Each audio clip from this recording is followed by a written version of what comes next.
dengan air sebagai tanda pertobatan.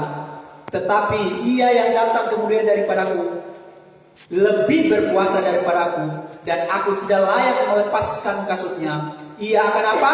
Membaptiskan kamu dengan apa? Dengan roh dan api. Jadi baptisan itu ada 3. Amin. Baptisan air, baptisan roh, dan baptisan api. Ya. Baptisan ini mirip seperti Tritunggal, ya toh? Bapa, Anak, dan Roh Kudus. Amin. Kita akan bahas satu-satu, saudara. Yang pertama baptisan air. Ini penting, saudara. Kebanyakan banyak gereja terkecohnya di sini, ya kan? Banyak orang percaya terkecohnya di sini. Iblis memutarbalikkan firman-Nya di sini. Ya, karena memang persoalan sampai hari ini gereja Tuhan, umat Tuhan itu baptisan air. Amin. Saya coba temukan, saudara. Tadi di sana dikatakan dalam ayat 11 bagaimana baptisan, aku membaptis kamu dengan apa? Dengan air sebagai apa? Sebagai tanda pertobatan. Artinya kalau kamu belum dibaptis dengan air, minta maaf, berarti Anda belum dikategori bertobat. Dari sini saya menjumpai hal yang pertama dari baptisan air, bahwa baptisan air adalah pintu masuk. Kenapa saya katakan baptisan adalah pintu masuk? Karena firman Tuhan katakan, amin, orang yang dibaptis itu adalah tanda dia bertobat. Amin. Makanya saudara, ketika saya seringkali menyampaikan atau mengajak orang untuk dibaptis, kadang itu ada 2 persoalan. Biasanya nih masalah pertama itu tentang kepercayaan, ya toh? Saya tidak tahu semua salah, tapi kadang kalau orang sudah berkomitmen itu sulit, ya kan? Kalau dia sudah percaya sesuatu itu pasti sulit. Biarpun itu kebenaran itu pasti sulit, ya toh, karena dia sudah berprinsip, dia sudah menutup pintu hatinya untuk kebenaran. Amin. Tapi saya mengatakan buat engkau, baptisan yang benar harus dilakukan sesuai dengan firman. Amin. Jadi saya mengatakan, kenapa baptisan disebut pintu masuk? Selama Anda belum dilakukan baptisan, berarti Anda masih ada di luar. Makanya hal yang kedua, biasa dari orang yang tidak mau dibaptis, itu biasa alasannya, saya belum layak, belum siap. Dia masih terbeban dengan kesalahan. Masih terbeban dengan dosa. Makanya dia tidak mengerti. Ya tahu, dia masih di luar. Ini yang buat Anda tidak mengerti dan tidak mengambil keputusan untuk dibaptis secara kebenaran firman Tuhan. Kenapa? Masih berpikir dengan segala dosa. Masih terhalang. Makanya saya katakan, baptisan itu pintu masuk. Selama Anda masih di luar, minta maaf, kuasa Tuhan tidak bekerja penuh atas hidupmu. Makanya Anda harus dibaptis dulu supaya Anda masuk.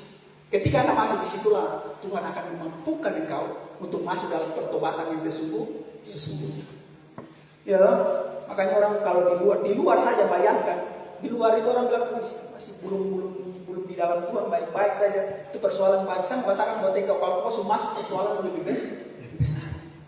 Tapi satu hal yang saya kasih tahu buat engkau, sekalipun engkau sudah masuk dan persoalan kau besar, berbeda dengan kau di luar. Kalau di luar persoalan besar, tidak ada pertolongan Tuhan yang sempurna atas hidupmu. Amin. Tapi kalau kau di dalam tantangan lebih banyak, disitulah kuasa Tuhan dinyatakan dengan sempurna.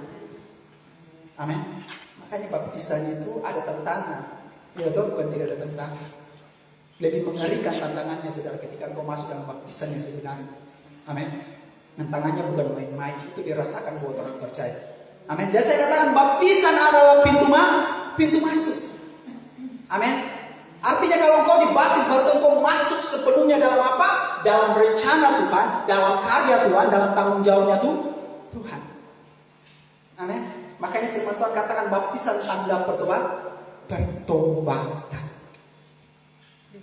Makanya kita harus dibaptis. Amin. Saya berharap dengan firman hari ini ambil keputusan. Nanti saya akan jelaskan lebih detail lagi tentang baptisan supaya Anda semakin kuat dan mengambil komitmen untuk dibaptis. Ya. Jadi hal yang pertama, baptisan adalah pintu masuk. Selama Anda masih di luar, belum melakukan baptisan sesuai dengan kebenaran firman Tuhan, Tuhan belum bertanggung jawab sepenuhnya atas hidupmu. Amin. Tapi ketika kau sudah masuk, disitulah kau lihat bagaimana Tuhan bekerja penuh atas hidupmu. Amin. Persoalan apapun, tantangan seperti apapun, mungkin yang katakan dosa yang tidak mungkin, sampai katakan bahwa engkau disitulah kau mendengar firman yang katakan bagi Tuhan tidak ada mustahil itu yang terjadi atas hidupmu. Amin. Itu hal yang pertama, saudara. Hal yang kedua yang saya jumpai tentang baptisan, saudara, ya, orang yang dibaptis dia akan disebut mungkin Anda agak dengar ini agak aneh, ya. Tapi mari saudara kita lihat satu kebenaran firman Tuhan. Buka dalam Matius 3 tadi, masih ayat terakhir dari baptisan dia ketika Yesus dibaptis. Ayatnya yang ke-17. Firman Tuhan katakan begini. Lalu terdengarlah suara dari surga yang mengatakan, inilah anakku yang kukasihi, kepadanya aku berkenan. Mungkin ada yang katakan, itu kan Tuhan Yesus. Saya mau katakan buat engkau, sampai hari ini Tuhan dikatakan anak. Kalau Anda katakan Tuhan hari ini anak, berarti Anda salah besar.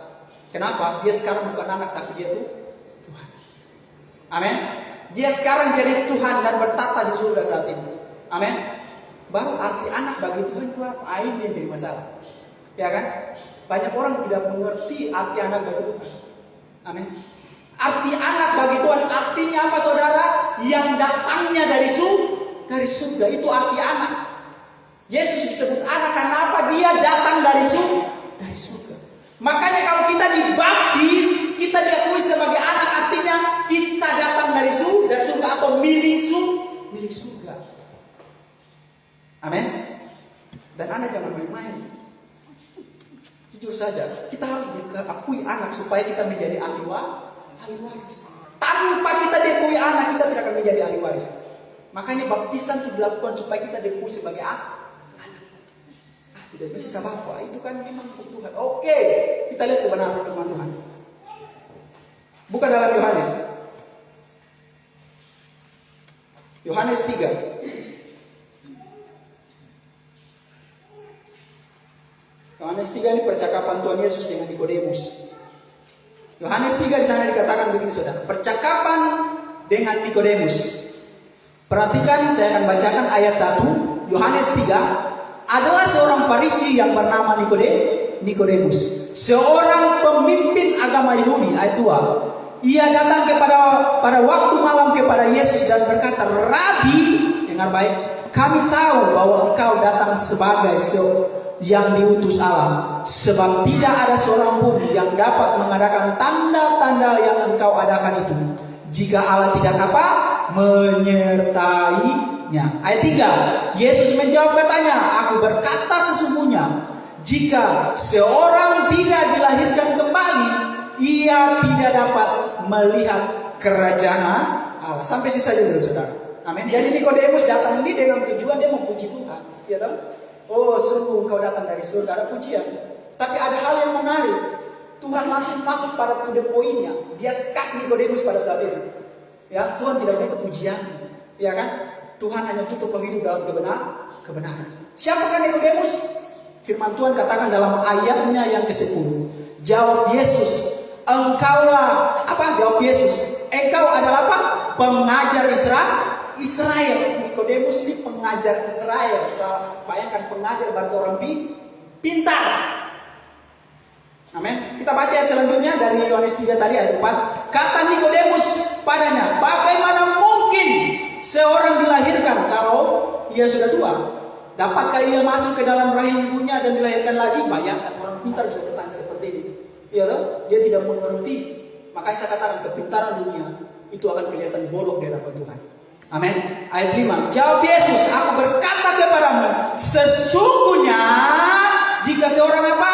Tidak dilahirkan dari apa? Air dan roh, ia tidak dapat masuk dalam kerajaan Allah.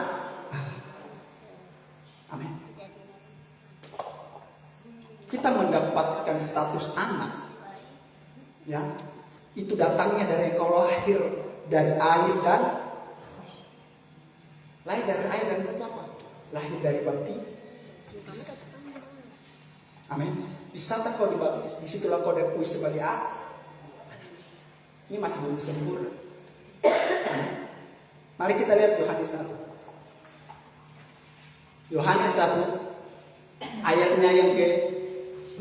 Di sana dikatakan begini. Tetapi semua orang menerimanya dengan baik, diberinya kuasa supaya apa? Menjadi anak-anak Allah. Ayat 12 dengan tegas, ayat 13 dengan tegas dikatakan begini. Orang-orang yang apa? Diperanakan bukan dari apa? Darah atau dari daging, bukan pula secara jasmani oleh keinginan seorang laki-laki, melainkan dari apa? Amin. Baptisan itu membuat kita diperanakan, artinya kita menjadi milik Tuhan. Kita diakui sebagai anak. Jadi selama Anda belum dibaptis, minta maaf, Anda belum dikatakan sebagai anak. Anda masih jadi anak bapak dan ibu. Kenapa? Kau hanya diperanakan secara daging. Engkau dibaptis supaya engkau diperanakan secara roh dan engkau diakui sebagai anak-anak. Amin. Jadi hal yang kedua, baptisan membuat kita diakui sebagai anak. Amin. Saya akan semakin tegaskan lagi. Makanya hal yang ketiga, orang yang dibaptis namanya akan tercatat di dalam namanya buku kehidupan. Amin. Ya toh? Kalau Anda sudah dibaptis, Anda diperanakan Tuhan. Lewat baptisan kita diakui sebagai anak, otomatis kita akan dimasukkan di dalam namanya buku kehidupan. Contohnya simpel saja. Dalam dunia kita punya namanya kartu keluarga. Ya toh? Seorang anak bisa diakui sebagai anak dan ditaruh dalam kartu keluarga, dia harus lahir dari keluarga itu. Amin. Begitupun kita. Kitab kehidupan adalah kartu keluarga bagi orang percaya. Amin. Anda dilahirkan kembali lewat baptisan. Artinya engkau diakui sebagai milik kepunyaan Tuhan. Sebagai anak, sebagai lewat, otomatis engkau harus masuk dalam namanya kitab kehidupan. Sebagai milik Tuhan. Ya. Jadi baptisan kita diakui sebagai anak. Bukan hanya dibaptis sebagai anak, tapi kita dimasukkan atau dicatat dalam kitab kehidupan. Karena sama katakan buat engkau jangan seperti Nikodemus, ialah yang tidak mengerti kehendak Tuhan. Kita harus ikuti kehendak Tuhan. Amin. Baptisan ini sakral, saudara. Maaf ya. Keselamatan kita bukan cara dulu lagi, maaf. Keselamatan kita bukan mempersembahkan lagi ke seperti dulu, tidak. Maaf ya. Keselamatan orang percaya sekarang semenjak Yesus datang bukan mempersembahkan. Maaf. Orang yang mempersembahkan korban itu dia hanya menerima berkat, bukan keselamatan. Sorry. Amin. Karena cara lama itu sudah ganti. Ya toh? Lewat kematiannya, pengorbanannya satu kali untuk selama-lamanya. Tidak ada lagi cara yang lama untuk kita pakai untuk apa? Meraih namanya keselamatan. Biar Anda punya emas banyak, Anda punya binatang banyak di rumah, peliharaan, domba dan sebagainya, ya toh? Sebagai korban untuk persembahkan. Biar kau memotong 1000 ekor lagi, 100 juta ekor juga tidak akan menyelamatkan engkau. Karena cara lama sudah tidak berlaku. Caranya seperti apa? Engkau harus dibaptis. Amin. Makanya baptisan itu adalah perintah Tuhan. Kita buka dalam Matius 28. Matius 28 di sana dikatakan dalam amanat agung ayatnya yang ke-16 sampai ayatnya yang ke-20. Demikian bunyi firman Tuhan. Dan ke-11 murid itu berangkat ke Galilea, ke bukit yang telah ditunjukkan Yesus kepada mereka. Ketika melihat dia, mereka menyembahnya, tetapi beberapa orang ragu-ragu. Ayat 18. Yesus mendekati mereka dan berkata, "Kepadaku telah diberikan segala kuasa di surga dan di bumi." Ayat 19. Karena itu apa? Pergilah, jadikanlah semua bangsa muridku dan baptislah mereka dalam nama Bapa, Anak dan Roh Kudus. Baptisan adalah perintah Tuhan. Amin. Sesuatu yang perintah Tuhan harus dilakukan, tidak boleh tidak. Amin. Itu perintah Tuhan, baptisan. Tuhan sendiri yang perintahkan harus dilakukan itu. Kenapa? Karena itu jaminan bagi keselamatan. Mari kita lihat firman Tuhan, saudara. Tentang baptisan, jaminan bagi keselamatan, saudara.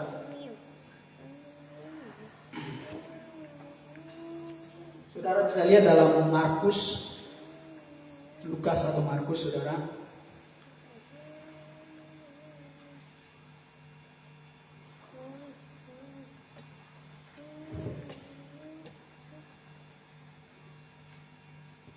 Buka dalam Markus 16 ayat 15 sampai 16 supaya lebih jelas tentang baptisan bahwa adalah jaminan keselamatan.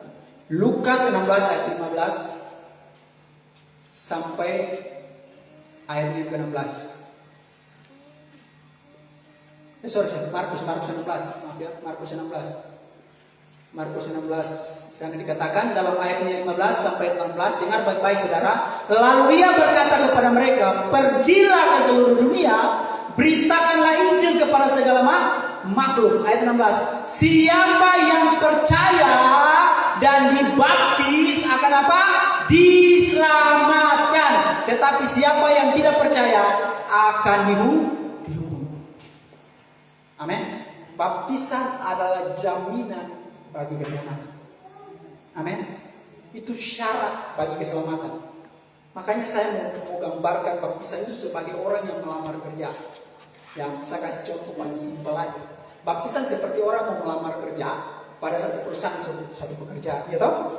Itu syarat. Pasti kita masuk dalam pekerjaan ada syarat nggak? Ada kan? Ya toh? Tidak mungkin perusahaan menerima orang begitu saja, tidak, harus ada syarat, ada kriteria yang dibutuhkan. Ya kan? Ketika Anda sudah memenuhi syarat, pasti Anda diterima, ya toh? Misalnya perusahaan itu meminta tenaga kerja yang jurusannya ada urusan dengan bagian administrasi, ya kan? Selama kau sudah memenuhi syarat itu, pasti kau diterima. Beda kalau tidak diterima, itu mungkin perusahaan itu sudah apa? Sudah mendapatkan orang, ya toh? Atau sudah lebih. Selama kau masih memenuhi syarat, pastilah kau diterima. Ya kan? Orang yang diterima pasti sudah masuk di dalamnya. Tapi ingat, ini yang paling penting.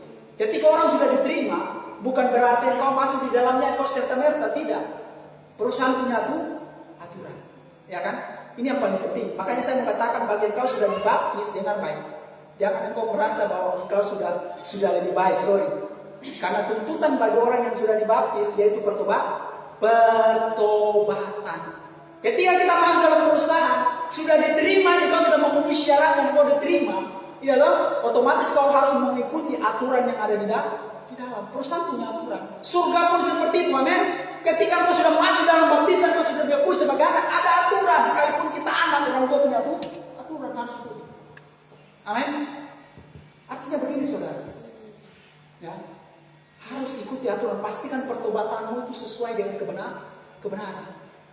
Ya kan? Pastikan pertobatan itu mengalami pertobatan yang sesungguhnya. Amin. Kenapa saudara? Kalau kita tidak masuk dalam pertobatan sesungguhnya, minta maaf. Perusahaan saja kalau orang tidak kerja dengan baik bisa dikeluarkan. Ya toh? Engkau masuk, engkau sudah punya tiket sebagai orang yang apa? Siap ke surga. Tapi kalau engkau tidak punya pertobatan, tidak punya hidup takut Tuhan, tidak pernah hidup sesuai dengan firman Tuhan, minta maaf, keselamatanmu saya tidakkan untuk orang lain. Amin. Surga seperti itu. Amin. Makanya ketika kita dibaptis itu masuk dalam perjuangan iman. Ada proses. Nanti saya akan bahas yang berikutnya tentang baptisan roh dan baptisan api. Ya kan? Jadi baptisan air itu membuat kita apa? Masuk. Syaratnya kita penuhnya kita masuk. Amin. Intinya sebagai orang percaya tetap harus mengerjakan yang namanya pertobatan. Supaya apa? Keselamatan itu menjadi milik kita. Jadi tadi firman Tuhan sudah katakan toh, baptisan itu perintah Tuhan dan baptisan itu adalah apa? Jaminan bagi keselamatan. Amin. Tetap fokus saudara. Lalu pertanyaan baptisan yang benar itu seperti apa? Ini paling menarik. Ya kan? Kebanyakan kalau ditanya baptisan orang percaya itu baptisan apa? Ya kan? Kebanyakan kan gitu. Ada yang berbaptisan Tuhan Yesus, baptisan murid-murid, maaf. Baptisan kita adalah baptisan Yohanes Pembaptis, itu baru baptisan yang benar. Buka dalam Matius, saudara, Lukas 20 ayat 3 sampai 4. Sana dikatakan begini saudara. Ini Tuhan katakan. Lukas 20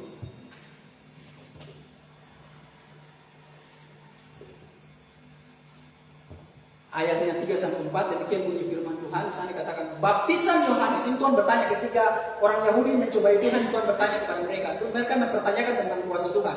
Lalu Tuhan balik tanya kepada mereka, baptisan Yohanes itu dari surga atau dari manusia? Dari manusia. Saya mau tanya buat jemaat Tuhan, baptisan Yohanes dari surga atau dari manusia?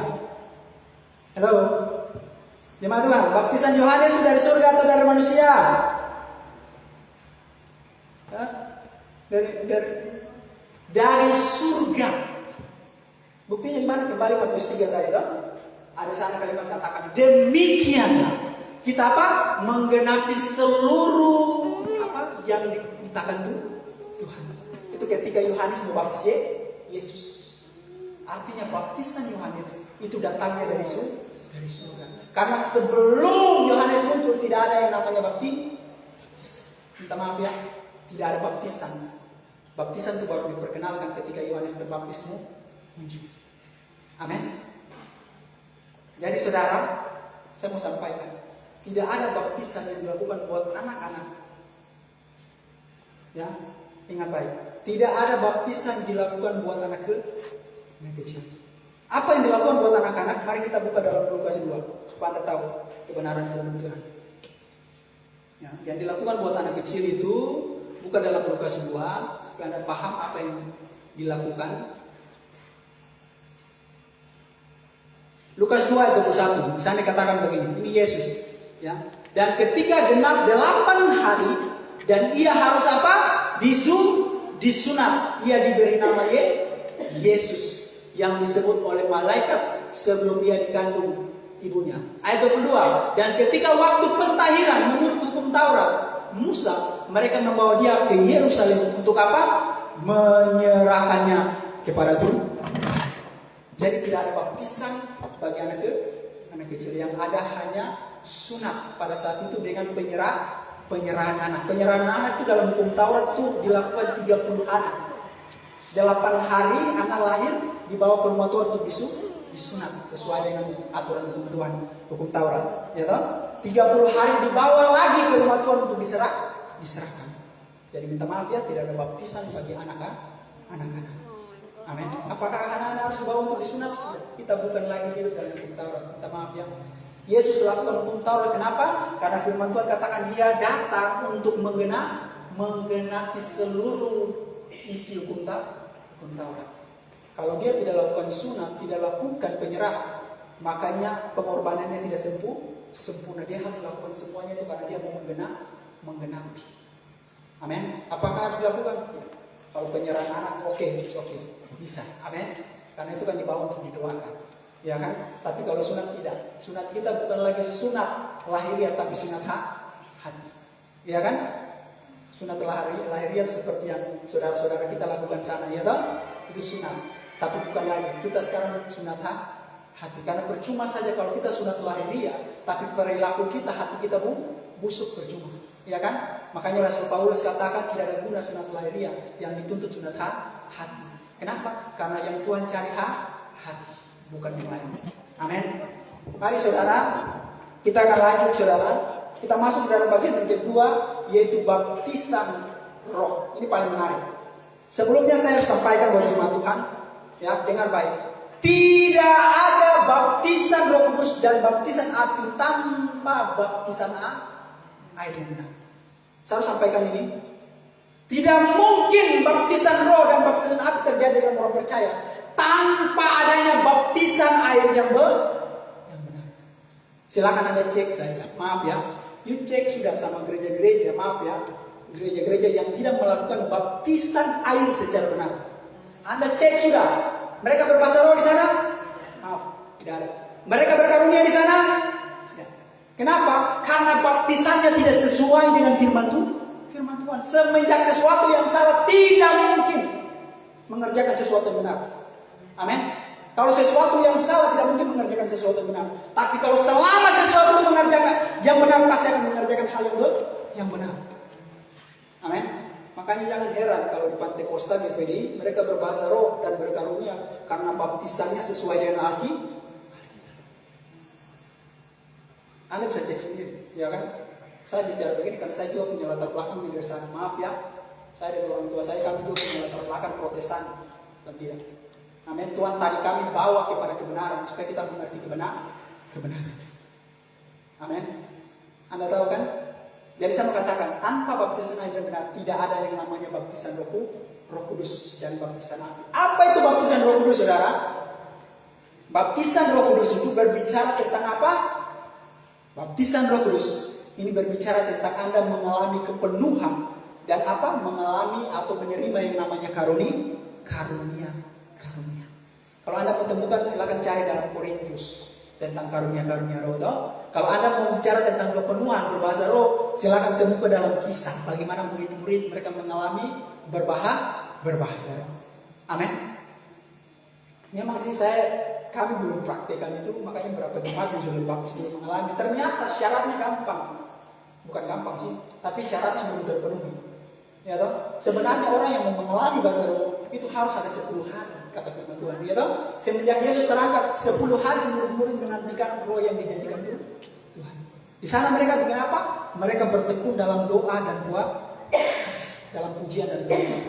Makanya waktu kami berdoa bagi mereka yang dibaptis, mereka belum menerima karena syaratnya belum terpenuhi. Sebenarnya waktu dibaptis ada 10 hari bagi orang-orang yang dibaptis supaya mereka mengalami pencurahan Roh Kudus. Mereka harus hidup dalam doa dan puasa dalam ibadah 10 hari. Ya toh? Nanti kita Paskah gitu. Habis Paskah kenaikan ada 10 hari berdoa supaya kita lakukan itu, amin. Supaya Anda yang sudah dibaptis, Anda bisa menerima namanya pencurahan Roh Kudus. Amin. Bukan hanya mengalami pencurahan Roh Kudus berbahasa roh, tapi firman Tuhan katakan dalam Korintus, Anda akan diberikan yang namanya karunia roh. Iya kan? 9 karunia. Karunia iman, karunia mujizat, karunia nubuat, ya toh, berbahasa roh dan sebagainya. Amin. Akan Anda menerima itu. Itulah baptisan Roh Kudus. Amin. Dan yang terakhir yang namanya baptisan api itu paling menarik. Saya mau katakan buat engkau, baptisan air dan baptisan roh itu akan disempurnakan atau dimurnikan dengan yang namanya baptisan api. Makanya kalau kau masuk dalam baptisan bukan berarti kau aman. Maaf ya, saya kasih tahu buat engkau, prosesnya akan semakin besar. Amin. Prosesnya itu akan semakin besar. Kenapa? Yesus saja mengalami itu toh. Ketika dia keluar selesai dibaptis, firman Tuhan katakan dia membawa Roh Kudus kemana? Kepada burung untuk dicoba. Begitupun kita ketika kita dibaptis akan banyak persoalan kita hadapi. Tapi percaya ketika kau sudah di dalam Tuhan akan mampukan engkau untuk melewatinya. Amin. Karena proses itu harus ada. Baptisan api itu untuk apa? Memurnikan iman kita, memurnikan kepercayaan kita kepada Tuhan. Amin. Memurnikan pertobatan kita. Jadi baptis dulu, ya toh? Baptis dulu supaya ada tanda pertobatan. Tidak usah pikir, saya masih kau masuk dulu, amin. Kalau kau sudah masuk, nanti Tuhan bekerja pun atas hidupmu. Tuhan akan mampukan kau keluar dari kelemahanmu, Tuhan akan mampukan kau keluar dari setiap, ya toh? Karena ketika kita masuk dalam perlombaan iman, artinya apa, saudara? Kita berjuang menuju yang namanya kesempurnaan. Ya toh? Kalau orang dibaptis langsung sempurna, berarti minta maaf, hari itu dibaptis harus mati. Ya toh? Tapi buktinya kalau Anda masih hidup, berarti Anda harus sedang berusaha untuk menuju namanya kesempurnaan. Makanya minta maaf ya, ada orang dibaptis tapi lihat perilakunya toh masih ini, itu bukan hal yang mungkin orang kadang menjadi itu proses menuju kesempurnaan. Amin. Tidak ada orang langsung dibaptis langsung dia bertobat sepenuhnya, tidak. Dia harus melewati namanya pemurnian. Makanya baptisan itu syarat. Ya toh, tanda dan syarat untuk apa? Untuk kau masuk dalam namanya keselamatan. Selebihnya nanti kau masuk dalam pemurnian Tuhan, proses Tuhan. Ingat baik, baptisan atau keselamatan itu urusan pribadimu dengan Tuhan. Ya, Anda harus bedakan gereja, bedakan keluarga, bedakan saudara dan sebagainya.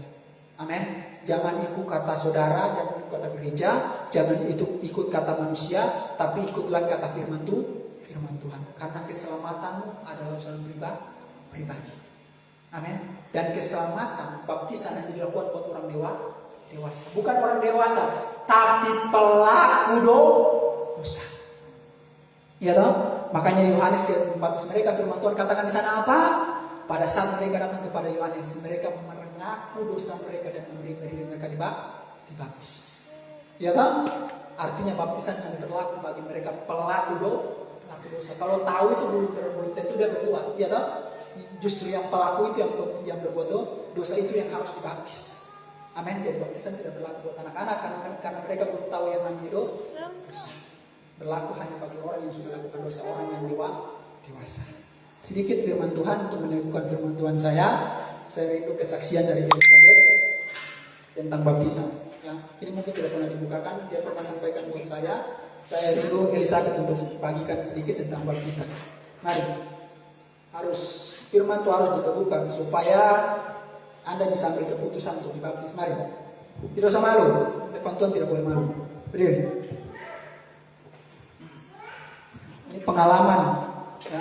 Karena saya juga jumpai banyak. Kalau Anda saksikan di video-video YouTube, banyak orang kesaksian ketika mereka dibaptis, mereka mengalami manifestasi roh. Bukan hanya manifestasi roh, tapi mereka mengalami mujizat ketika dibaptis. Mari, silakan berdiri.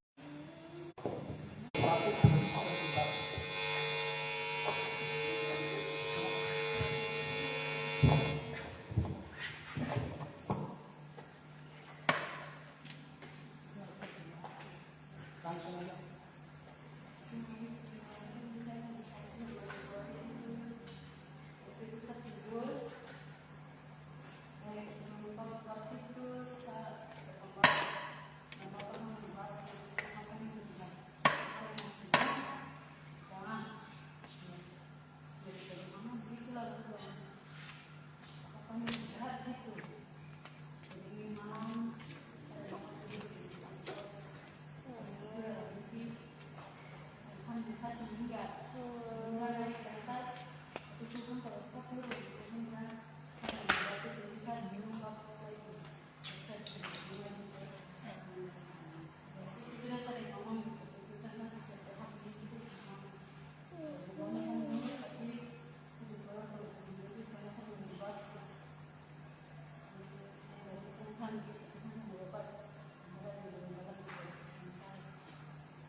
Yesus berkati, ya.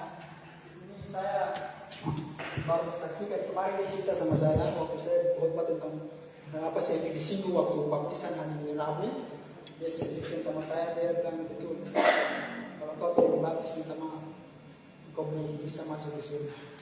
Amin. Karena seperti saya sudah katakan tuh, baptisan itu tanda buat orang masuk dalam karya Tuhan, masuk dalam rencana Tuhan. Dia itu sebagai anak dan dicatat dalam buku kehidupan.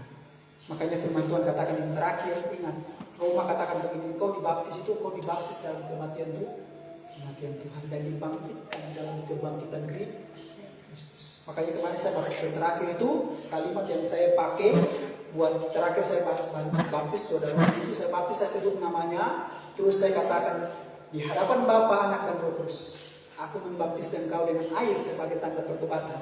Tetapi Yesus yang lebih berkuasa akan membaptis engkau dengan roh dan api. Apa yang aku ikat di bumi terikat di surga, apa yang aku lepaskan di bumi terlepas di surga. Terima baptisan dalam kematian Kristus dan dibangkitkan dalam kebangkitan Kristus. Saya baptis. Amin. Hari ini ambil keputusan untuk baptis. Amin. Kalau engkau menjadi sebagai anak, ingat keselamatan pribadi. Ya, jangan takut. Ya kan? Yang murid sudah tantangan. Murid-murid ketika dibaptis itu memang tantangan mereka nyawa. Tapi saya mengatakan apakah mereka mati begitu saja? Tidak. Pertolongan Tuhan sempurna di seluruh dunia. Amin. Kerjakan keselamatan, jangan keraskan hati. Amin. Sudah waktunya. Ya kan? Belajarlah untuk hidup dalam kebenaran. Karena firman itu bukan hanya ngomong saja. Untuk apa kita ngomong saja, Cok? Makanya jujur saja saya sampaikan buat engkau yang dibaptis. Saya minta maaf kalau kau berkeras hati sebagai hamba Tuhan. Saya di hadapan Tuhan saya pernah dikatakan bahwa saya lepas tangan. Kenapa? Karena begini saudara, saya akan dituntut Tuhan kalau saya tidak mengerjakan apa perintah Tuhan atas hidupku. Iya dong? Darahmu ditanggungan buat saya, dosamu ditanggungan buat saya, keselamatan ditanggungan buat saya. Jadi saya itu tekan, saya selalu tanya ibu, saya katakan buat ibu, bagaimana yang mau dibaptis ini? Mau tidak kita harus baptis? Karena itu jaminan buat keselamatan. Jangan berkeras hati. Kenapa saya terbeban sebagai hamba Tuhan? Ya kan? Karena kita bukan hanya ngomong, tidak boleh jadi hamba Tuhan hanya ngomong, harus praktikkan firman, ya kan? Harus lakukan firman. Karena apa kita akan dituntut? Amin. Nyawa seseorang itu akan dituntut kepada engkau. Makanya saya mengatakan ada hamba Tuhan yang hari ini baptis orang tidak sesuai dengan kebenaran firman Tuhan, dia akan tanggung. Saya kasih tahu saudara. Amin. Hukumannya lebih berat kalau baptisan itu sesuai kebenaran firman Tuhan. Ya kan? Kan saya mengatakan belajar dari Lazarus yang orang kaya. Pemulihan segala sesuatu ada di dalam dunia ini. Ingat, kau mati kau tidak bisa pulihkan segala sesuatu. Iya toh? Mati itu kita mempertanggungjawabkan segala sesuatu. Jadi selama hidup bereskan semua. Amin. Kalau sudah mati, tidak ada lagi kesempatan bagi orang sudah mati minta maaf. Kita bukan kepercayaan seperti di sebelah sana. Ya toh? Mereka punya kepercayaan itu mati ke surga, ke neraka dulu dibersihkan, dibakar dulu, digosongkan dulu baru ke surga. Itu pemahaman seperti apa? Itu sesat. Nah, kita tidak seperti itu. Kebenaran firman Tuhan, kau harus selesaikan semuanya di bumi. Amin. Supaya kau beroleh keselamatan. Amin. Kau diberkati Tuhan, amin. Puji nama Tuhan, beban saya berkurang. Karena jujur firman ini sudah jauh saya persiapan, namun Tuhan mengizinkan untuk saya ngomong. Hari ini saya sudah ngomong, saya percaya semuanya ada maksud Tuhan, ada rencana Tuhan, amin. Saya percaya Tuhan mau kita semua diselamatkan Tuhan. Ya toh, karena begini percuma saja kalau tiap hari kita ibadah, ujung-ujungnya cuma hanya persoalan baptisan saja kita belum lakukan. Aduh sayang nih. Ya toh, perjuangan kita tuh akan jadi sia-sia. Ya kan? Kita sudah jungkir balik dalam pelayanan, ya toh. Orang bilang kita sudah meratap dudukan dan sebagaimanapun kita berjuang dalam pelayanan dengan Tuhan. Kita mengalami penganiayaan tapi hanya persoalan baptisan. Ngeri. Jangan keraskan hati. Hari ini harus sama keputusan. Amin. Supaya kita berperoleh namanya keselamatan. Puji nama Tuhan, itu saya yang saya bagikan. Saya kembalikan buat ini. Mari kita akan menyembah Tuhan. Saya jemput jemaat untuk bagi berdiri. Terima kasih.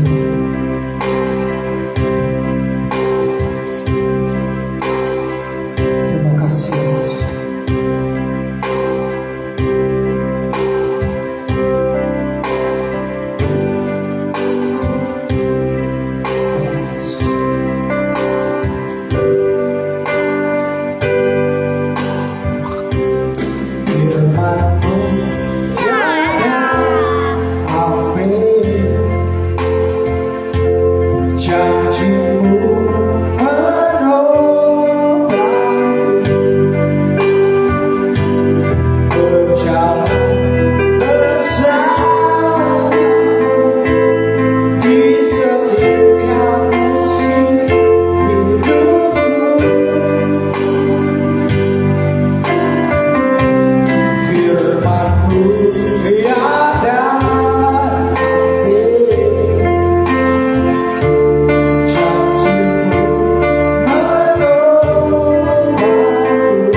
sudah diberitakan.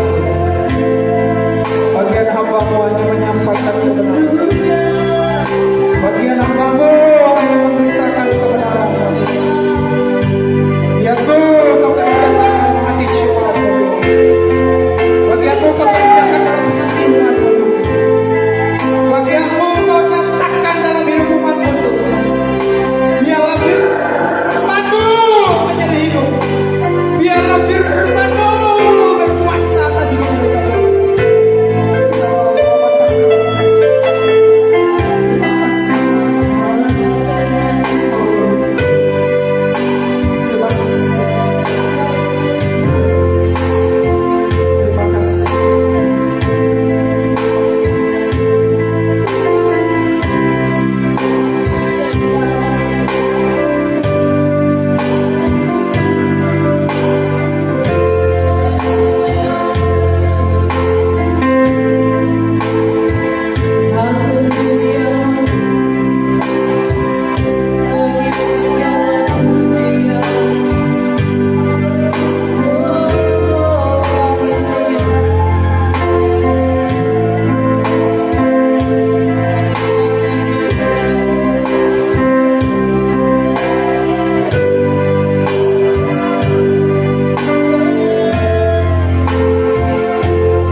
Siapkan persembahan saudara.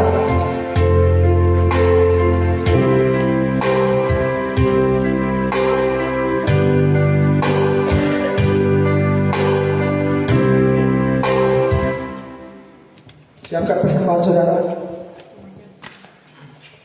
Terima kasih Tuhan.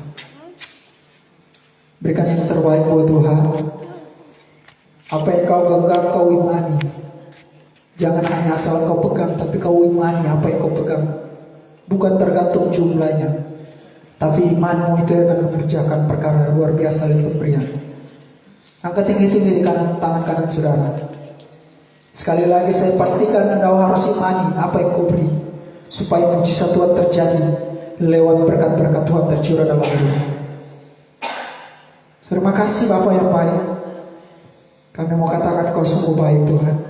Karena sampai hari ini kau pelihara kami lewat keuangan kami, sehingga kami boleh makan, minum, dan nikmati berkat-berkat Tuhan dalam hidup kami Bapak.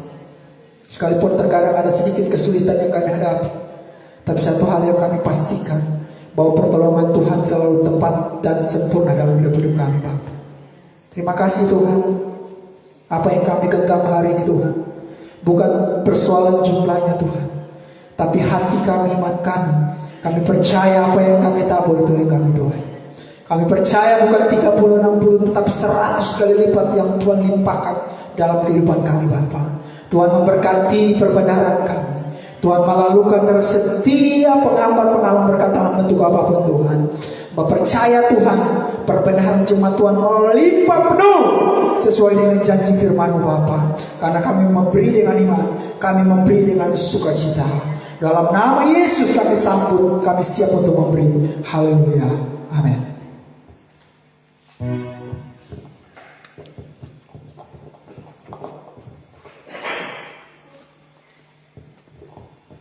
Naikkan satu pujian. Haleluya.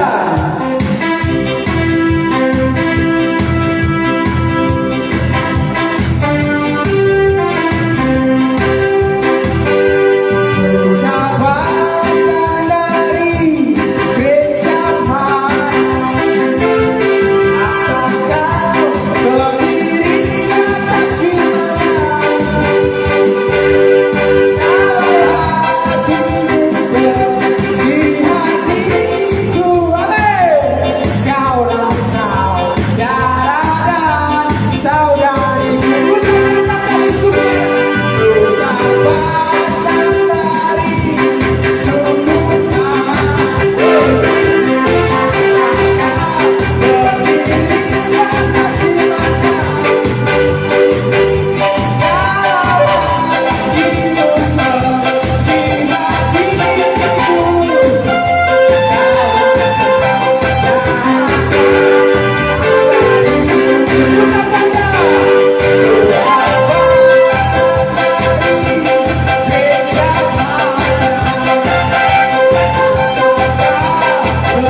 keluarga Moni, ya, nanti bagi kakak Tinus nanti diinfokan pada keluarga di sana, kita beribadah di sana. Saya harap buat jemaat Tuhan yang kami hamba Tuhan ini juga butuh tumpangan doa, ya. Jadi jemaat tolong topang kami dalam doa. Kami juga punya pergumulan. Biarlah apa yang kami kumpuli Tuhan boleh selesaikan secepat mungkin. Ya. Saya berharap jemaat Tuhan bantu kami juga dalam doa. Bukan kami hanya berdoa buat jemaat, tapi jemaat juga harus belajar berdoa untuk hamba Tuhan. Amin. Dan hamba Tuhan untuk program pelayanan kita ke depan sementara masih seperti biasa. Hari Rabu, hari Minggu.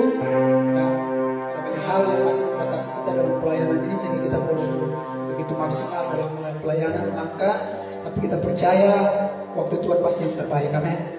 Nah, terus berdoa juga buat jemaat Tuhan di waktu-waktu saudara, ya, jangan lupa berdoa untuk pembangunan gereja kita, ya Tuhan. Tuhan siapkan tempat, Tuhan siapkan dana, ya, Tuhan utus para donatur untuk memberkati pelayanan, ya. Punya waktu berdoa, ya, saling menguatkan juga jemaat Tuhan, ya toh, bahwa dalam doa sama jemaat Tuhan supaya kita saling mendoakan kepada mereka juga yang mungkin saat ini ya belum aktif sepenuhnya atau mungkin banyak tantangan. Kita juga bantu dalam doa supaya mereka kembali bersama-sama lebih aktif dalam pelayanan, ya. Saya juga akan berdoa bagi yang belum baptis, ya. Saya berharap Anda ambil keputusan karena ini soal kebenaran. Amin. Saya sayangkan kalau Anda tidak melakukan firman yang merugi Anda, bukan orang lain. Amin. Bagian saya menyampaikan, saya akan berdoa supaya malam hari ini seperti apa yang dialami Elizabeth, Tuhan datang buat Anda dan Tuhan berbicara langsung buat Anda. Ya, mungkin kita hamba Tuhan berbicara masih terbatas, Anda tidak percaya. Tapi saya berharap Tuhan datang sendiri dan Tuhan berbicara buat Anda supaya Anda bisa ambil keputusan. Amin. Biasanya kita cuma dua. Kalau satu hamba Tuhan mereka tidak bisa dengar, biasanya Tuhan datang langsung. Ya tahu? Itu biasanya begitu pengalaman rohani, akhirnya mereka bisa ambil keputusan untuk masuk dalam baptisan atau rencana Tuhan. Puji nama Tuhan, itu saya bisa saya bagikan. Saya jemput jemaat bangkit berdiri. Kita akan mengakhiri ibadah kita di pagi menjelang siang hari.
Sebab kami percaya hanya di dalam Tuhan kami melihat pertolongan yang sempurna dalam hidup kami.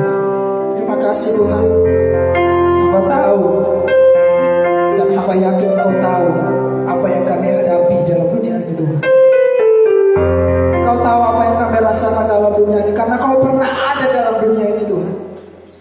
tahu apa yang kami derita dalam dunia, karena Kau pernah merasakan penderitaan itu dalam dunia ini Tuhan. Karena itu hanya Engkau satu-satunya pribadi yang mengerti kami Tuhan. Berdoa Tuhan, biarlah Roh Kudus bekerja dalam kehidupan jemaat. Biarlah Roh Kudus selalu mendampingi mereka. Bahkan Roh Kudus tinggal dalam hati mereka untuk menguatkan mereka. Roh Kudus hibur mereka saat mereka bersedih. Roh Kudus tenangkan mereka di saat mereka amarah. Roh Kudus kuatkan mereka di saat mereka lemah. Roh Kudus menyediakan apa yang mereka perlukan di saat mereka berkekurangan. Kau hadir sebagai penolong dalam hidup mereka Tuhan. Kau hadir sebagai jawaban bagi mereka, sebagai penghiburan dalam hidup mereka Bapak. Terima kasih Tuhan. Hamba terus berdoa, biarlah damai sejahtera Tuhan terus menyertai kami. Biarlah kami berjalan dalam kepastian di dalam Tuhan. Biar kami melangkah dalam arahan firman Tuhan. Apapun pergumulan jemaatmu hari-hari ini Tuhan, persoalan rumah tangga, persoalan makan minum, persoalan pekerjaan, persoalan pendidikan Tuhan, Hamba percaya semuanya Tuhan telah tanggung. Hamba percaya semuanya telah Tuhan selesaikan. Karena Hamba berdoa dalam nama Yesus, biarlah anugerah Tuhan tercurah atas hidup jemaat. Hamba berdoa juga bagi jemaat Tuhan yang tidak bersama-sama dengan kami hari ini. Apapun keadaan mereka Tuhan, Kau yang lebih tahu Tuhan. Apapun penderitaan mereka, Kau yang lebih tahu Tuhan.